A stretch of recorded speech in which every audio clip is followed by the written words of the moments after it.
2 weeks ago, Andrew challenged us as part of what we were doing, the living water and the ability to share it so that we could see people come and encounter Christ.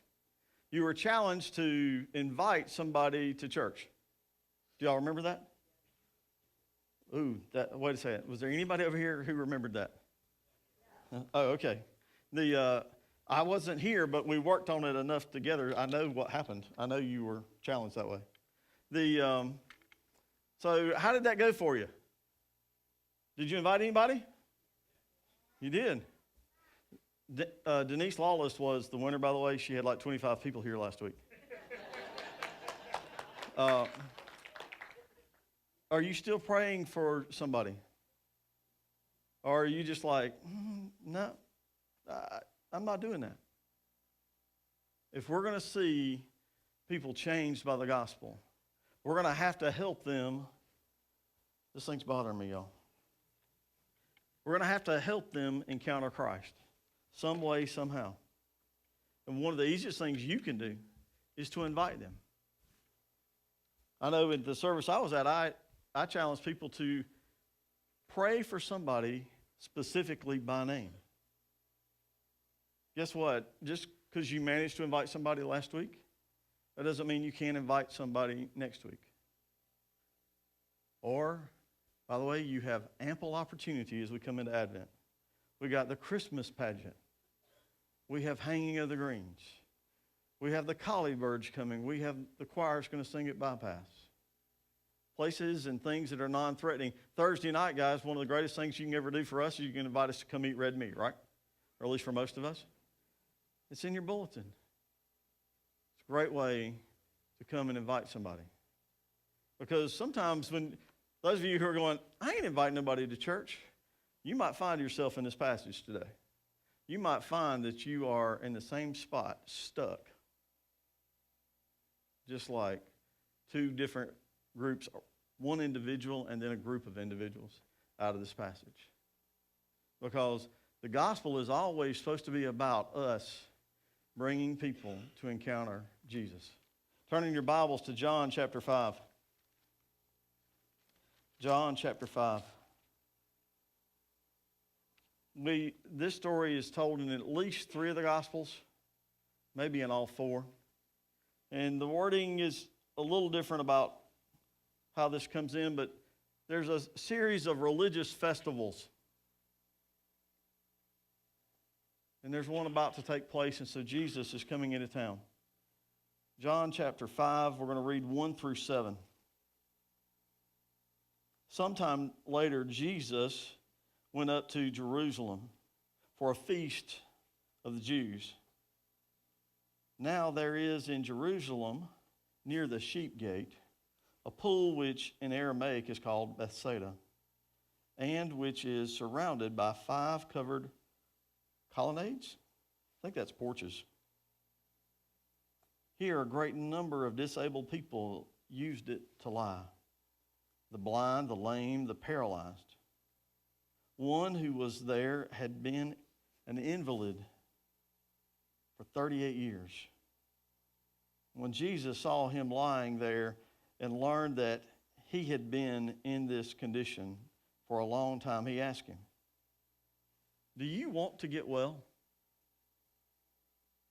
He said, "Sir, I have no one to help me into the pool when the water is stirred. While I'm trying to get in, someone else goes down ahead of me." The belief was this pool that was surrounding with the porches and the people who needed healing is that angels would come and stir the water. And as the water was rippled, the first person to get in would be healed. Now, I don't know how that played out. I don't know what that exactly looked like, but this guy had been there for a long time. But the only way he probably could have even tried to get was to drag himself on his knuckles, basically, down a set of stairs into the pool. People who were less disabled than him could beat him in. He felt stuck. He was disassociated. He couldn't go to the temple. He was unclean. He was separated, segregated from much of society. He was paralyzed.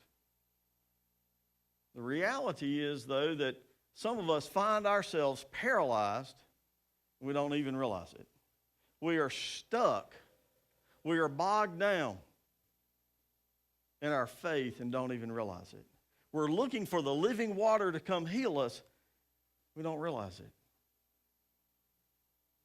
I think about a person in my life who has a moment of grief in their life, and that moment has stuck her in one spot. And she goes on every day. She gets up and does all of her stuff. But the reality is, when the hard times come, you'll see her walking down the road, and for those of us who know her, I come back and I can find her stuck in the same spot, paralyzed, never ever allowing God to heal this wound.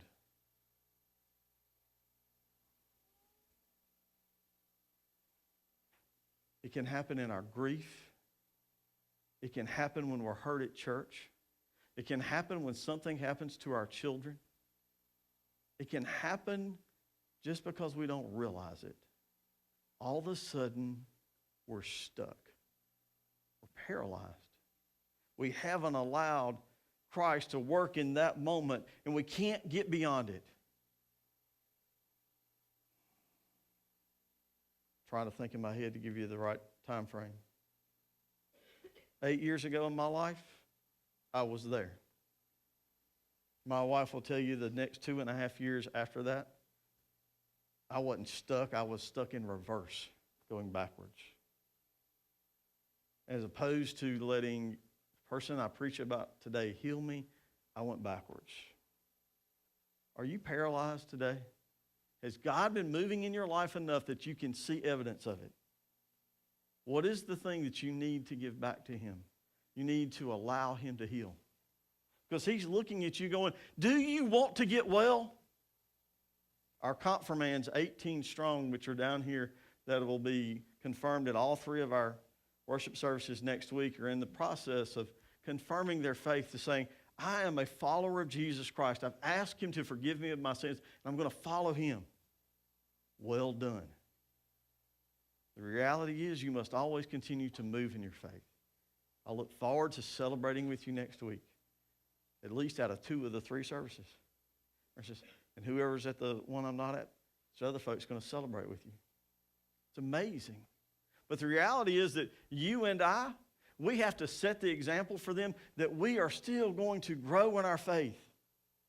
And we're not going to let something that happens hang us up, just like my friend, that I can always find in the same spot. No matter what I say or what I do or how I pray, I haven't been able to see this person move.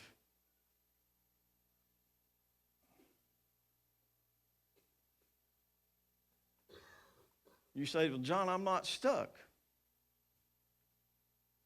I would ask you then, how is it that God is working in you so that others can see Him? Because you might find yourself in a spot stuck and don't know it. You might be just as paralyzed as that man of 38 years.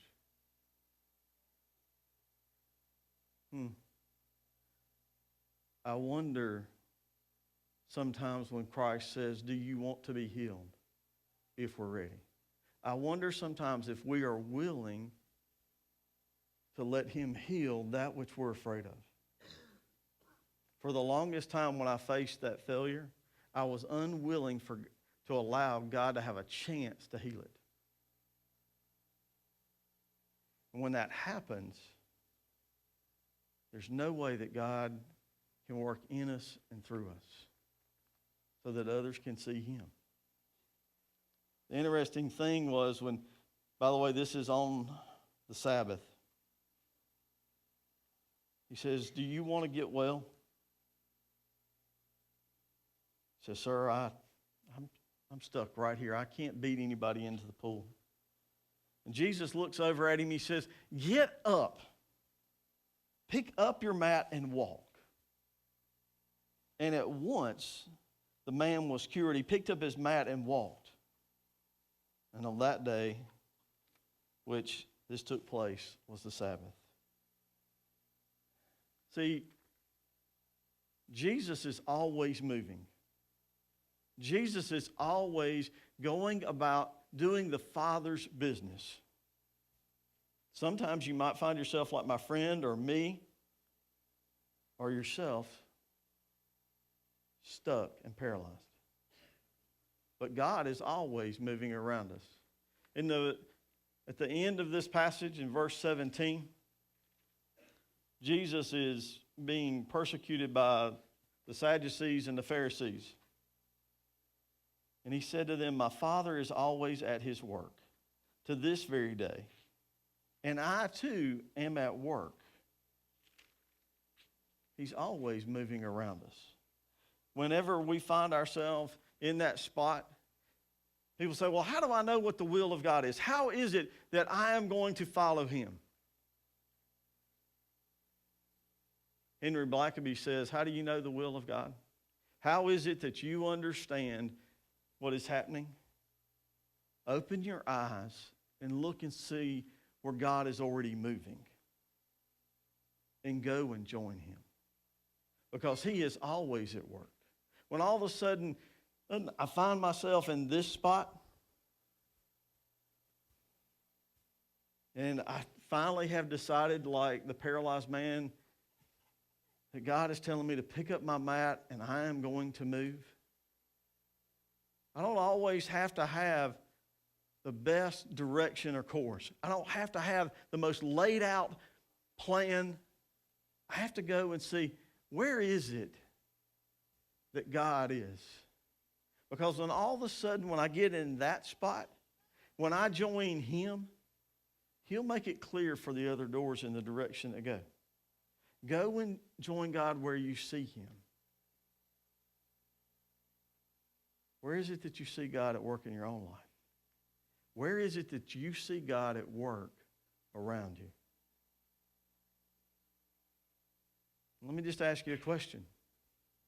If you see God at work and it's not in your own personal space and in your own personal life, are you allowing him to work in you?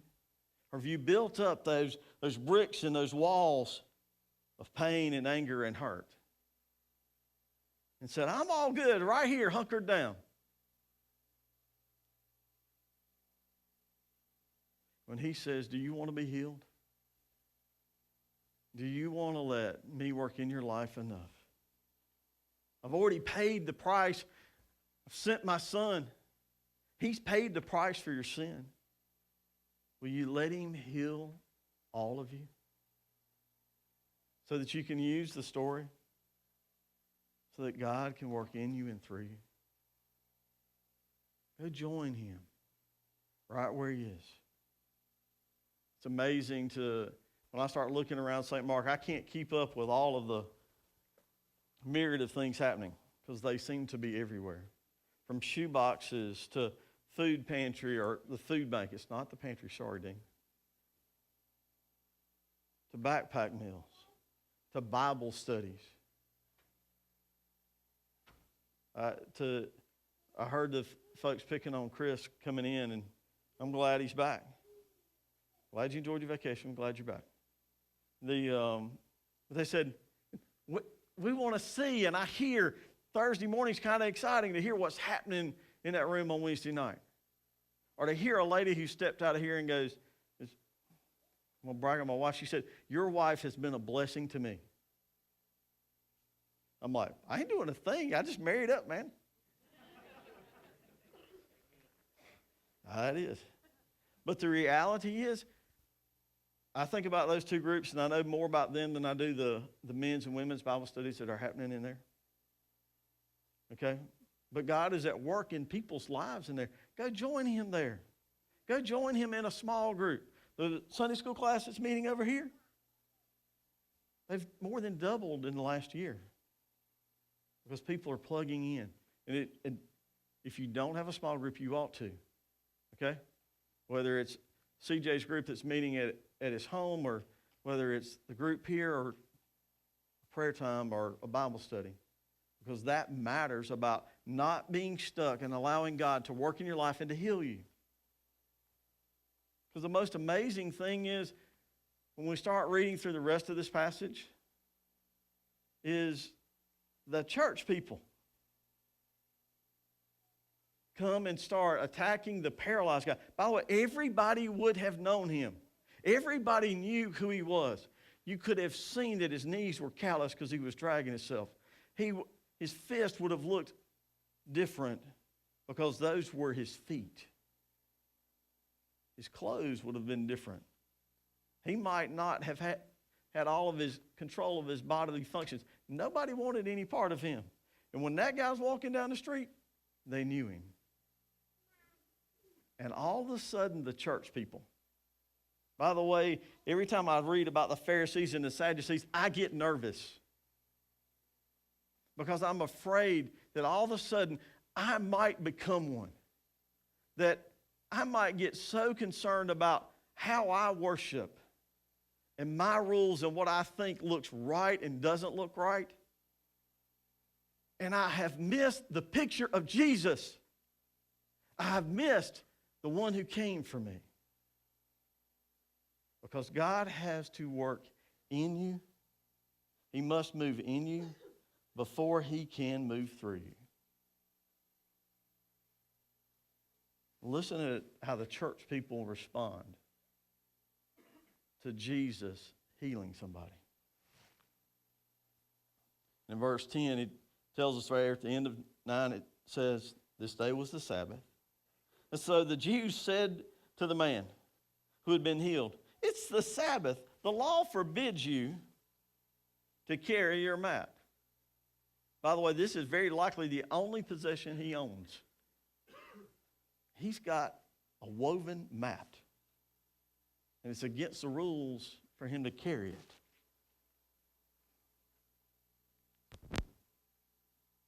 He replied, the man who made me well said, pick up your mat and walk. So they asked him and said, who's this fellow who told you to pick it up and walk? The paralyzed man had no idea. Jesus had just faded back into the crowd and slipped away. Verse 14, later Jesus found him at the temple. And he said to him, see, you are well. Stop sinning, or something worse may happen to you. He said, you've been healed physically. Now let's deal with the spiritual part. Jesus had been identified by the paralyzed man, but yet the Sadducees and the Pharisees, the people, were missing it. They were missing the Messiah. They were missing the living water. And the man went back to the Jews and said that it was Jesus who had made him well. And so because Jesus was doing these things on the Sabbath, the Jews persecuted him.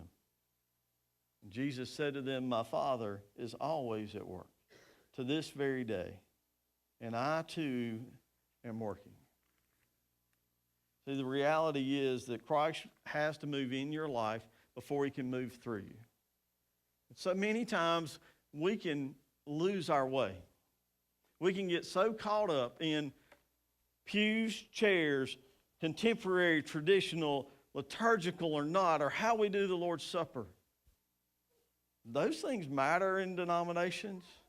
But if we ever lose sight of the cross and Jesus, we've messed up. When it becomes more about my personal preferences in my worship and less about Jesus, there is a problem, because all of a sudden I'm a Pharisee and a Sadducee. By the way, I like my blue jeans, my flip-flops, and being able to dress casual. It's my mode of worship. I know it. But the reality is, if it's not worship about Jesus, it's not worship. I can lose my way. I consider myself a decent navigator in the woods. I managed to find my way in and find my way out. Here lately, I can't find a deer, but I can get in and out of the woods. 2 Fridays ago, I'd found a good spot a few days prior, and nice, pretty oak trees. I knew where it was. I'd parked my truck, and I'm like, that's my drainage ditch or wash that I'm going in beside, and in I went. I knew I was to keep it to my right, but kind of got deep the further in it went. I really didn't want to use my flashlight a whole lot. So I veered to the left a little bit. I kept walking and walking and walking. And all of a sudden I realized I had found what I realized was probably that run of hardwoods that I had been looking for. But I was nowhere near my spot was. I had all of a sudden lost my way. I just sat down, stuck, wanting to see a deer. I just slowly but surely kept going to the left. I sat down and had a good morning of prayer and reading. No deer. Clearly, when I looked around, I said, I am not where I thought I was. The Pharisees and Sadducees, the church people, they had wandered off. They had forgot what was most important.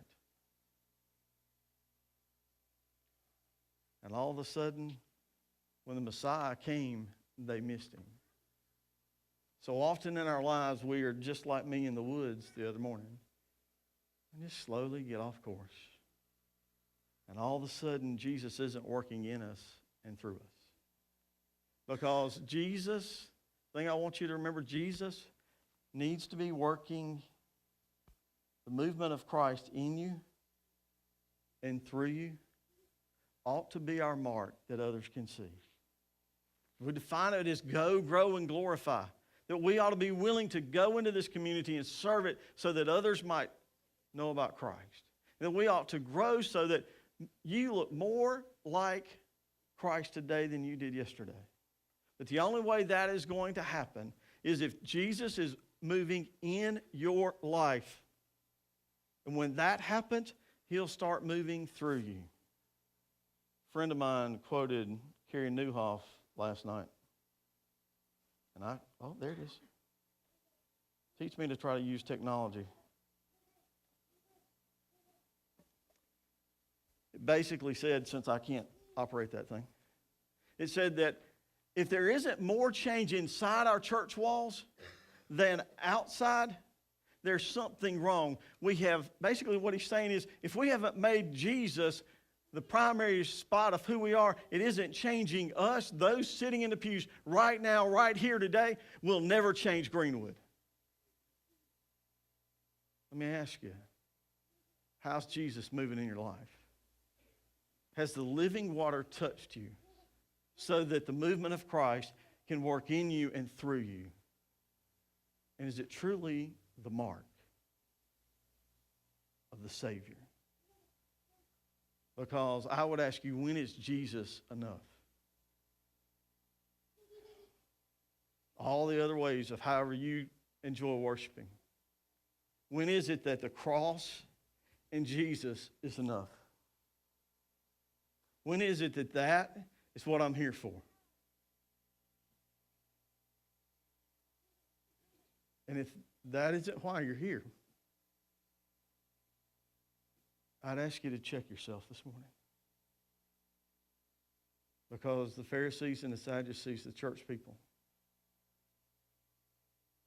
that wasn't enough. I realized they didn't have a cross yet, but they had a holy God who had promised them a Messiah, and he was walking among them. You say, John, I don't have that problem. I didn't think I had it Friday morning either. But I surely ended up somewhere where I wasn't intended.